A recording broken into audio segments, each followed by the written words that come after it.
Right, okay, so this time round, there's not been that many films that I've watched from the collection. It's more sort of streaming that I've done this time round. So, but there have been a few bits and pieces that I have watched from the collection. But yeah, for some reason, it's just sort of streaming films that I've been sort of focusing on. Anyway, we'll get into the first one, and that is the film Below. So this is like a World War II submarine film, kind of a bit of a horror vibe about it. Now I've got AJ over at AJ's Movie Place to thank for this. He sort of mentioned it on one of his videos, and he was upgrading to the 4K. I do believe he said he may pass on the Blu-ray to me. Um, so yeah, really do appreciate that if that's what we agreed. I can't remember, but anyway, yeah, watched the film. Never seen it before. I'll just give you a quick rundown of what it's about. Um, Came out in 2002, and overview of it.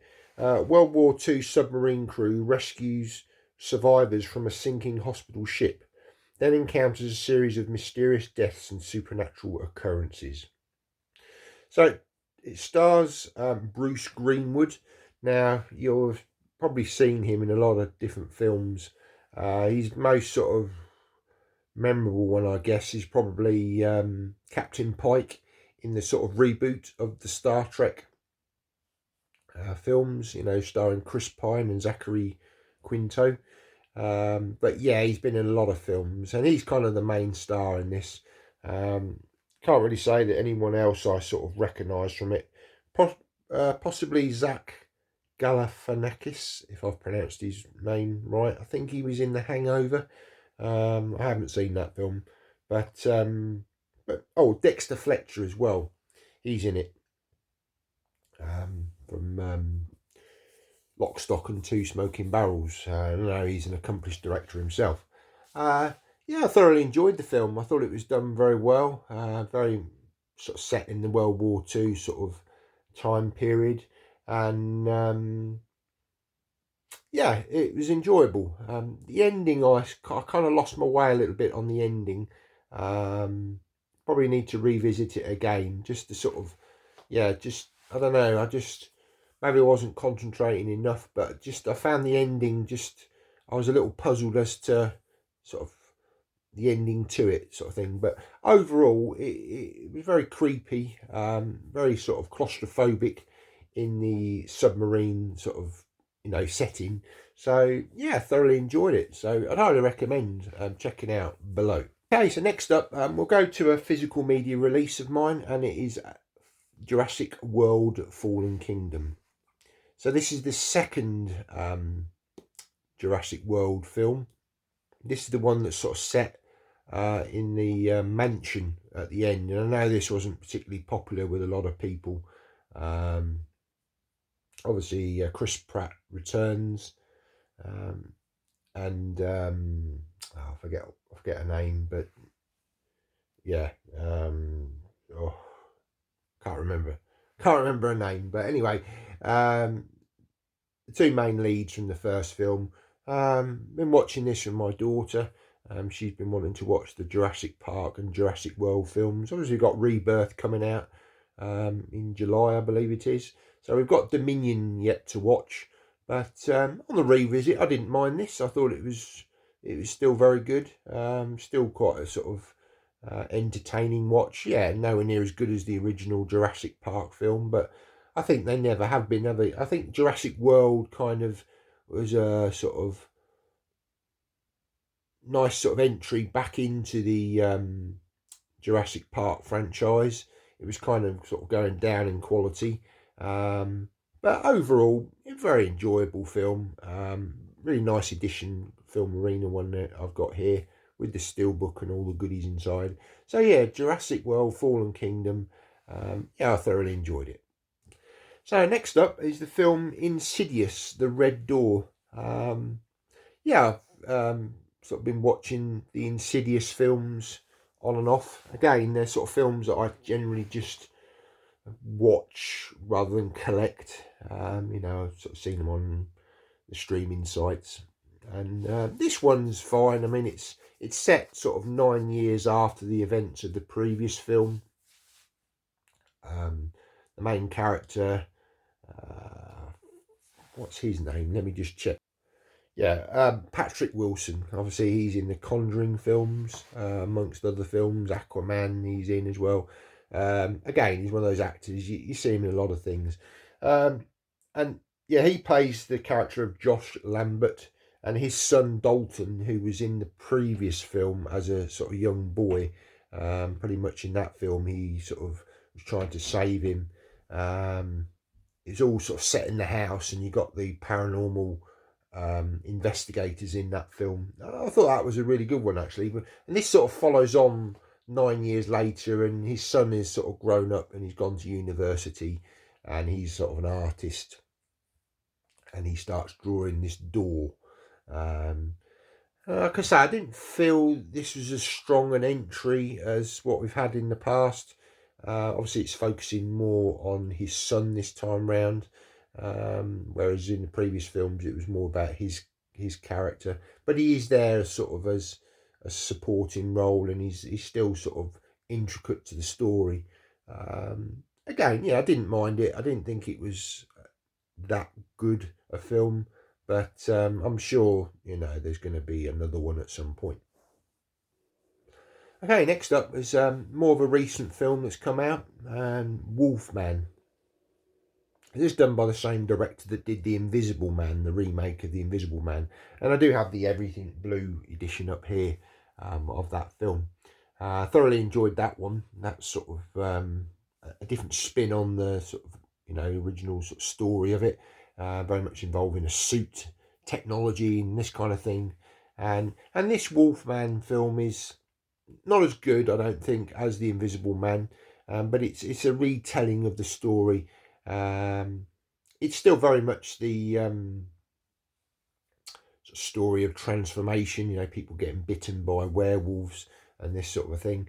The main character in this, he and his wife and daughter, they go to his deceased father's farmhouse out in the woods. I think he comes from the sort of city. Well, it starts off him and his father, living in the woods sort of thing, and they're hunting the werewolf and all this sort of stuff. But then it moves in time, and then he's very much sort of moved away. He's very different to his father. He's not into hunting and that sort of thing. And he's grown up. He's got his family, but the events of the story is that his father's died, so he goes back to the house. And spoilers on this, he gets bitten by the werewolf. I think it's his father actually that does get turned into the werewolf. But what's different about this is very much it's shown from his perspective. So what he's going through from the changing from a human to a werewolf, and I thought that was done very clever. There's some really good visual effects in this, and also down to the fact that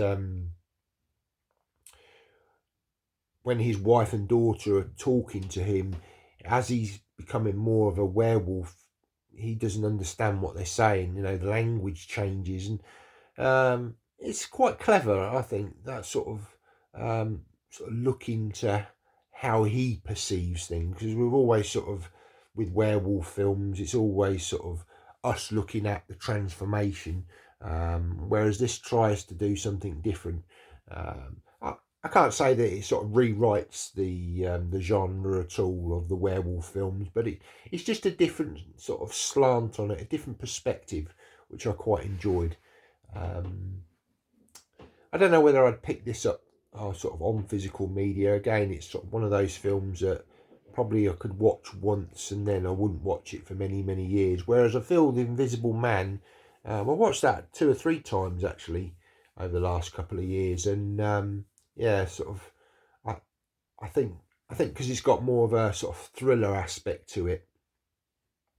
This film, Wolfman, there's only 2 or 3 characters in it really, so it's more of a character piece and a perspective piece rather than sort of more to it, if you see what I'm saying. But yeah, overall, I didn't mind the Wolfman.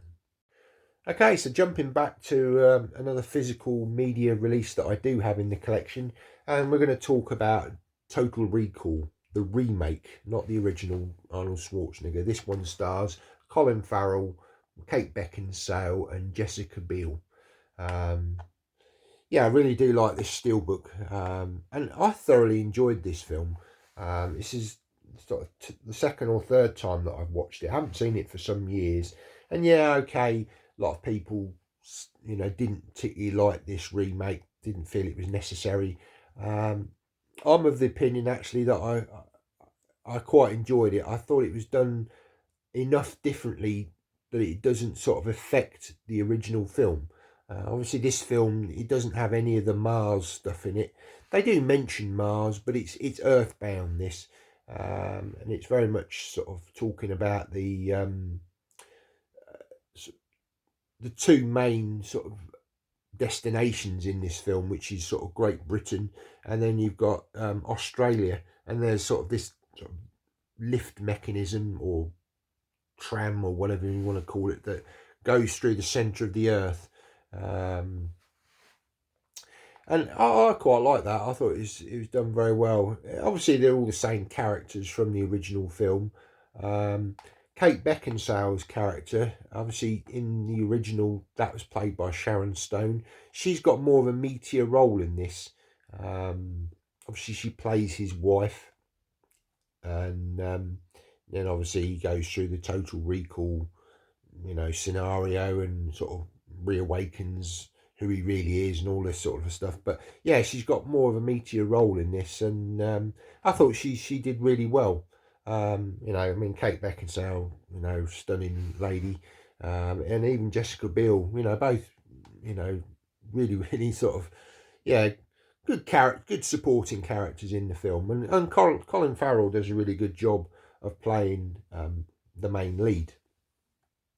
Um, yeah, I mean, again, even with this film, even at the end, and they still sort of do this a little bit, you're never quite sure whether he is in recall or not, because there's always that little teasers that at the end as well. You make your mind up whether you think this is real or not, and I quite like that.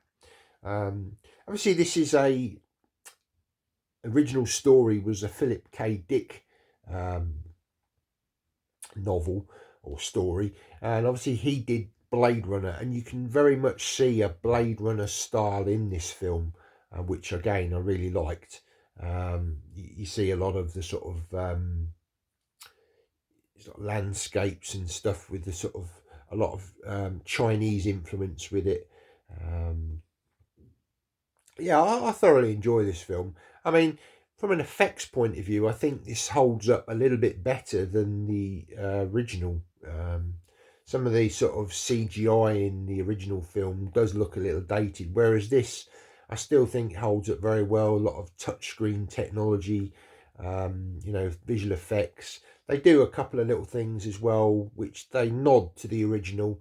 The scene, obviously, where Arnold Schwarzenegger has the disguise as the woman, and then the head splits open. And I think that particular CGI scene, it does look a little dated now, but they sort of flip that round. He's got like this sort of band that goes round his neck, which then creates the face over the top of him in this film. But you've got that scene where they go through the security, and you see a very similar looking woman to what was in the original film. She goes through, and the camera focuses on her, and you're thinking, all right, that sort of mask is going to come off in a second. But actually, that isn't the case. It's actually the sort of older man that's behind her that is Colin Farrell with the neck sort of device, which is obviously sort of creating the disguise. So that's quite good. It's a nice little nod to the original, and just saying, yeah, we know that this happened in the original film, but we're doing something different, and that's what I like about this. It's doing something different. It's not trying to copy the original film, although there are elements that are same. But yeah, I thoroughly enjoyed Total Recall, the remake, and yeah, it was a great rewatch. Okay, so the next film I watched, again, fairly recent film, came out last year, and that's the film Abigail. And this is, again, sort of a horror comedy vampire film with a little bit of action thrown in there. And again, I didn't really know much about the film. I did know that it was a vampire film, but beyond that, didn't really know much about it. It does star, what's his name? Dan Stevens from The Guest. He was the guy that I sort of recognised from the film. But you've got like a group of sort of people in it, and they obviously capture Abigail, the daughter, and it's all kind of sort of in a house. It very much had from dusk till dawn kind of feel to it. In some ways, I know it's not sort of obviously as good as that film, but yeah, it had that sort of vibe about it, if you ask me. Yeah, I thought it was quite good. I didn't mind it. Probably just a one-time watch for me, but I know a lot of people have really enjoyed this film. I thought it was really good, and yeah, I can sort of see why sort of people who love horror films sort of really do like this one. Um, but yeah, I mean, again, it sort of follows a very sort of similar format of most vampire films. People get picked off and turned into the vampires, and it's sort of a struggle between the sort of surviving characters as who's going to sort of get out of the house and who's not going to get out of the house, sort of thing. But yeah, I didn't mind it. Abigail. Okay, so the next film I watched, and I've not seen this film for many, many years, and it was just fantastic rewatch of this one, and it is The Dead Zone, Stephen King story, starring fantastic actor Christopher Walken, one of his sort of earlier roles, and yeah, I hadn't seen this film for many, many years, and just rewatching it with the family. Um, they'd not seen it before. My wife had seen it before many years ago, but my son and daughter had never seen it. And I said, "Oh, you're in for a treat with this film." It's got Martin Sheen in it as well, and yeah, it's a great film, sort of all to do with sort of psychic abilities. Obviously, Christopher Walken's character, he has this car crash, and his girlfriend. Unfortunately, she kind of remarries because he's been in a coma for 5 years, and he's sort of struggling with the sort of the loss of the relationship, and yeah, he sort of it's almost like there's various people within the film that he sees visions um, of things that are going to happen, and he tries to stop things, and sort of the ending of the film is very much sort of focused on the sort of Martin Sheen character. I don't want to spoil. I mean, it's been around for many, many years, this film, but if you've not seen it, I'd highly recommend The Dead Zone. The ending's quite clever, really. Yeah, it's sort of one of those sort of alter history sort of scenarios. Yeah, just a great rewatch of absolute classic. Okay, so next up, going back to sort of 1990s, and a film starring Wesley Snipes. That's the film Drop Zone. Now, I was inspired to sort of watch this because I bought a few titles from American company Vinegar Syndrome, and I noticed that they've produced a very nice collector's edition for the film Drop Zone, um, which is tempting, but it's a little expensive at the moment. Um, so I'm going to hold off on that one. But I decided to watch the film. Hadn't seen it for many, many years. Gary Busey in the film as well, and it's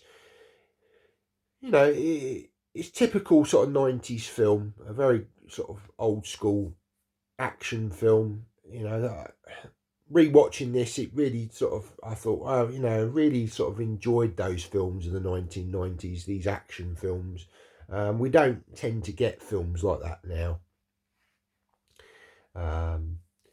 It, you know, it's very much sort of focused on the parachuting, sort of, you know, the sort of acrobatics in the air kind of that's going on in the film. You know, and Wesley Snipes is the cop in it, trying to solve, um, you know, these guys that are trying to, well, commit crimes and stuff. And yeah, I thoroughly enjoyed it. Again, I don't know whether I necessarily saw this film back in the day when it first came out. I have definitely seen it before, but I do know that it came out um, the same year as another film called Terminal Velocity. That was Martin Sheen. Again, a sort of skydiving, parachuting film. And I think I preferred that one over this. But I must have seen it at some point, but probably on VHS. Oh, I certainly didn't see it on a theatrical release. But Wesley Snipes is, you know, entertaining in the film. He did a lot of, you know, sort of these action films. Another one I wouldn't mind checking out actually is Passenger 57. I do remember quite enjoying that one that he did. This is around the time that he'd done Blade as well. You know, he was quite a big actor back then, but Wesley Snipes. Not so much now. I know he did appear in Deadpool v Wolverine, you know, playing the Blade character again.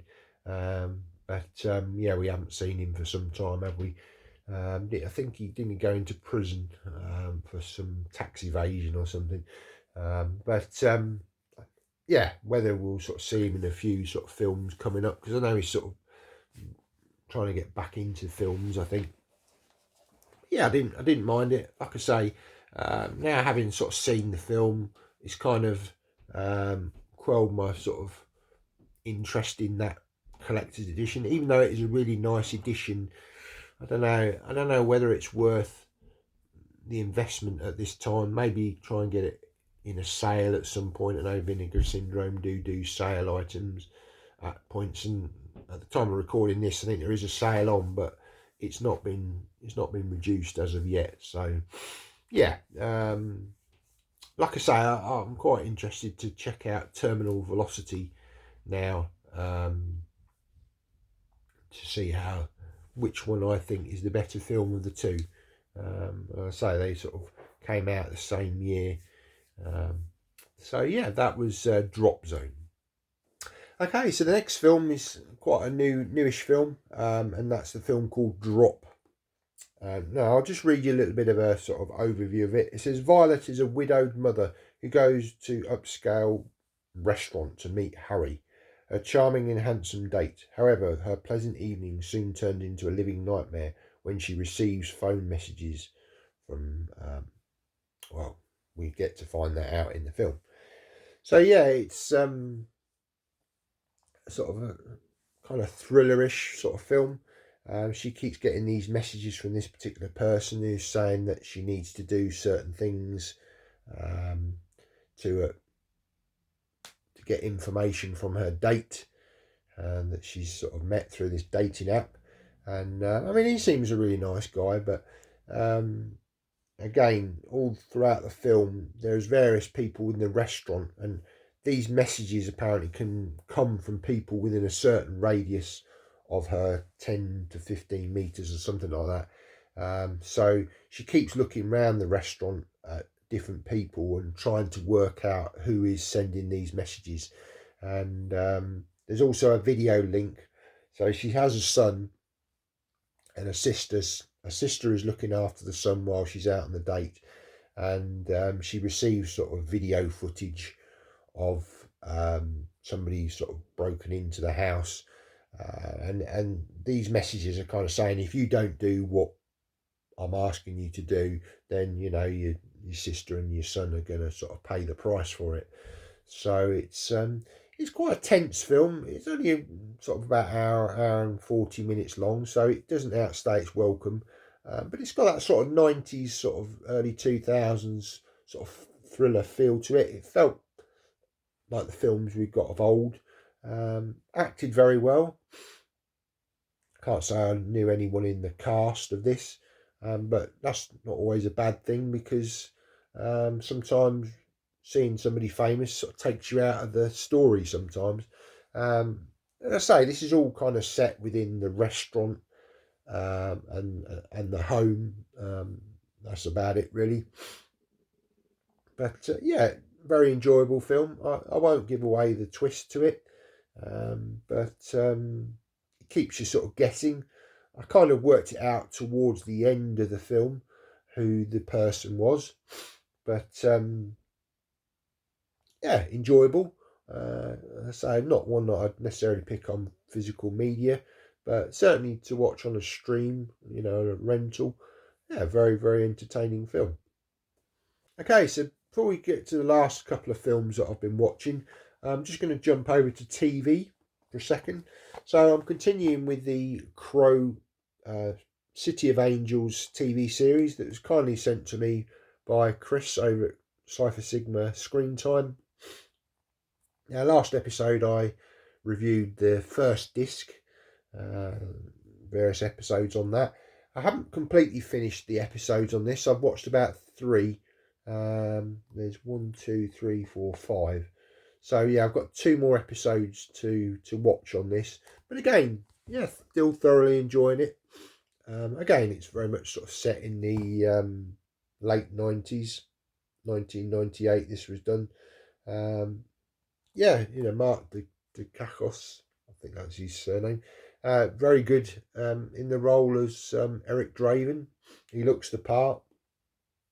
There's episode in this particular one. I think it might be either Double Take or Give Me Death. He does quite a bit of martial arts on it, which it was nice to see. Um, yeah, it's continuing the story of him sort of fighting crime, shall we say. But he's also trying to get back to the afterlife. Obviously, his girlfriend Shelley passed over, but she's sort of waiting for him. And there's one particular episode in this where um, her soul sort of comes into a woman in the real world. So he kind of connects with her, and there's this sort of spirit guy that comes into it who's sort of saying that his time is done. In the real world, he's done what he needs to do, so he can sort of go to the afterlife, but things don't quite work out in that way. Obviously, we've got still more episodes of this TV series to go. But yeah, it's a really nice compliment, I think, to the Brandon Lee film. I know we've just had that remake that's been done. Still not watched that. I will get round to watching that one, but yeah, I'm thoroughly enjoying this TV series. Some really good sort of episodes. Um, yeah, great fun. Okay, so to the last couple of films, and these are part of a franchise, and it's mainly been I've sort of been watching these while my daughter's put them on, and she's been watching Final Destination 2 and Final Destination 3. Now, I know as a filming this, the new Final Destination film has just come out. I was surprised actually that they've done another one, because the last one that they did was called The Final Destination, and I thought that was it. But they've obviously decided to, start again. They've left it some years. Haven't sort of seen that film yet. But yeah, she wanted to start watching these. We didn't watch the first one, but certainly the second and third one. The third one being the latest one that we watched, the roller coaster one. Some real sort of sort of scenes where you're like, oh, the deaths in them are really sort of quite gross at times, shall we say. But yeah, they're sort of again those sort of 90s, 2000s sort of films that were made, very much sort of aimed at the teen market, I guess. All very much sort of, follow the same pattern, death's trying to get them and they're trying to outrun. There's a certain amount of characters that have survived death at the beginning of the film, and then obviously one by one they get picked off, and as they go through, the sort of deaths get worse. Yeah, fun, entertaining films, not to be taken too seriously. Yeah, probably will get round to watching the new one at some point. But yeah, thoroughly enjoyed both these films. Right, guys, well, that's the end of the video. Take care. See you next time. Bye now.